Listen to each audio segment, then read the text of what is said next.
ቆሻሻ ነገር ኖ ይሄማ እንትን ነገር የተጣራ ደም አይደለም እንትን የሚባለው ቲሹ አለው አልኩ። ወይኔ ሃይማኖት አይምሯችሁን ግን በቃ የመጨረሻ እኔ ሃይማኖት ውስጥ እንኳን አልገባሁም እኮ ዶክተር ህይወት። እኔ እኮ እንድታስረጂ የምፈልገው ዶክተር ህይወት በጣም እኔ this is why I'm single and I don't ዶክተር ህይወት ይሄንንማ አንቺ እንደውም እኮ ማስተር ስላደረግሽ ቆይ ሄኖክዬ can I tell you about that? I'm sorry doctor ሰላም ነሽ? there is that ቆሻሻ ደም የሚባል ነገር የለም by the way ነው ግን ማለት the fact that they think ቆሻሻ ምናምን የሚለው ነገር obviously this things obviously came from የሆነ እንቁላል እንትን ይልና እንቁላሉ ሲፈርስ ያረክሳል ይባላል አይደል? እንቁላሉ ሲፈርስ ያረክሳል ይባላል።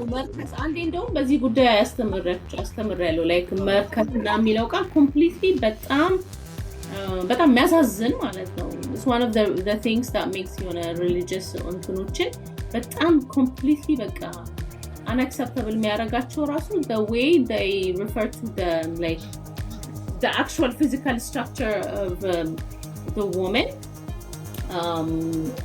They think it's very different than them. The essence is exactly the same. Your blood is just circulating, hers is just flowing out of her vagina. That's it. That's the difference. And now there are tissues associated with it. There are tissues. Clot ያረጋል የተወሰነው ሌሎች ደግሞ ቲሹዎች አሉ። ገባ ልጅ ቢፈጠር ሰፖርት ሊያረግ የነበረው ይወጣል። ዲዛ ስጋችሁ የሚሰራበት የፊታችሁ ላይ ያለ እንዳለ የምታዩት ነገር የተሰራበት ኤሰንስ ነው የተሰራው። ገባ